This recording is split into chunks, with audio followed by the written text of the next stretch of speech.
This tutorial will look at file, and file will look at document setup. Once you click on document setup, this particular dialog box will appear, and as you can see, the first thing the document setup will ask you is document layout, how you want your document to be laid out, whether you want it single page, double-sided, 3-fold or 4-fold. Then you can choose the page size, whether you want it A4, A3.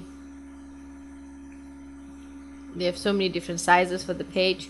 Then you can choose the orientation, whether you want it portrait or landscape. You can use the units in how you want to measure your page, whether in points, centimeters or millimeters. Choose the appropriate. You can choose the width and the height of your page. You can apply settings to your pages, whether you want all document pages or all master pages. Then you have margin guides, in which you can use present layouts, left, right, top, bottom. You can do apply settings as well for your margin guides, in which you can choose whether you want it all document pages or all master pages. Then they have bleeds. When you click on bleeds, there's left, right, top, bottom, where you can choose the points that you want to put for it. Then you have in the side here, since you have done all the setup for the document, you can do document information. In the document information, if you see, you can put the title of your document, the author of the document, the keywords that you want to put for your document, and the description of your publisher. And you can put further information. Click further information, you can see that it allows you to put the publisher's name, the contributors, the date, the type, the format, the identifier, the source, the language you're going to use, the relations, the coverage, the rights. All you have to do is, once you've done all the changes in it, just click on apply, and then once you click on apply, just click on OK. And then you can see guides. In guides, you see the common settings. You can choose the placing in the document, whether you want it in the background or the foreground. Snapping, you want to put distance, snap, or grab radius. You can show guides, you can choose the color. You can show margins, you can choose the color of your margins. You can show page grid. You can put major grid, you can put the spacing and the color for your grid. If you're going to put minor grid, you can put the spacing and the color for your minor grid. And you can also even show baseline grid, and you can choose the color of your baseline grid. You can do baseline settings, in which you can give points for the baseline grid, and the baseline offset, you can put points for it as well. So once you're done, just apply the changes that you have done. Then we have display. When you click on display, you can see the general options in display, where it allows you to choose what kind of display that you want to do, whether you want to show images, show text, control character, rulers relative to page, show text chains, show frames, show layer indicators, display unprintable area in margin color, show bleed area. You can choose the options that you want. If you're going to put scratch space, you can put the points for the left, the right, the top, and the bottom. If you're going to put gaps between pages, you can put horizontal or vertical. Then we have typography.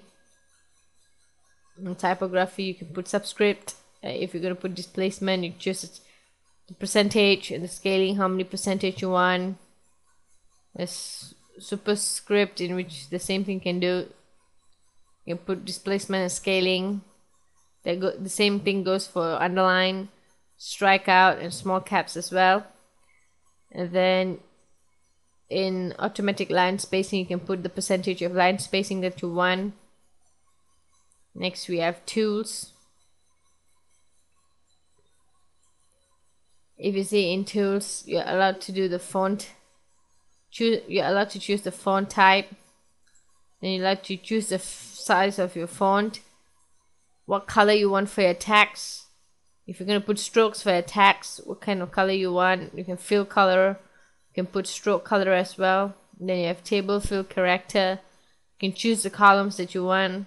If you're going to do shading for your text color, you can put how many percent you want for your shading. The same thing goes for text stroke, fill color, stroke color. You can put the percentage of shading that you want to put for each of it. Then you have tab width, you can choose the points of your tab width. Then if you're going to put a gap, you can choose the points as well. Then if you see, the next one we have is hyphenator.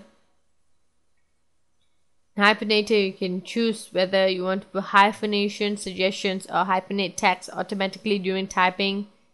Then you can choose the behavior of your hyphenator. You want what language, the smallest word, consecutive hyphenations allowed. If there's any exemptions that you want to write, you can add. If there's an ignored list, you can add into it. Then we have fonts. As you can see, there's so many different available fonts that you can use in here. So many different tabs. Then you have font substitutions. We can put a font name and replace it with which one. Then they have additional parts.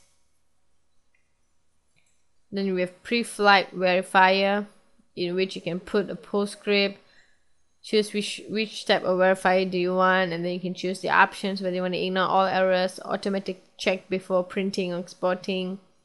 Then we have check image resolution. You can choose the lowest allowed resolution and the highest allowed resolution that you want for your publisher.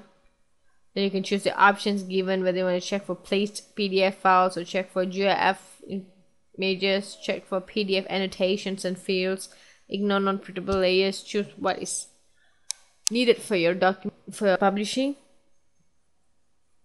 You can even add profile or remove profile.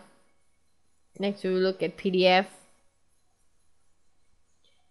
In PDF it gives you the options where you can export the range, whether you want to export all pages of your publisher into a PDF format or choose the pages that you want to put just for PDF.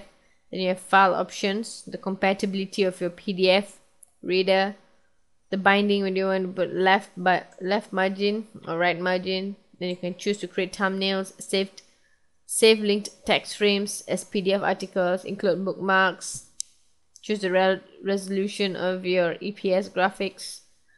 You can compress the text and vector graphics as well. Image compression method. You can choose the compression method, the compression quality. And if you're going to put security features into your publisher through PDF, you can use encryption where you can put the owner and the user password. You can choose settings, which you can choose whether you want to allow printing the document, allow changing the document, allow copying text and graphics, or allow adding annotations and fields. You can choose what is appropriate. Then we have color. You can choose the output intended color for your publisher, whether you want it screen or web based, printer, or grayscale. Then we have pre-press, where you can do printer marks, bleed settings, and PDF output intent. Then we have document items attributes in publisher, where you can put in the name, the type, the value, parameter, relationship to, author, add to as your item, as your document item attributes. Then we have table of contents and indexes that you can use. Put in the table of contents here, just type here and just click on add, and if you want to delete, you can delete it through here.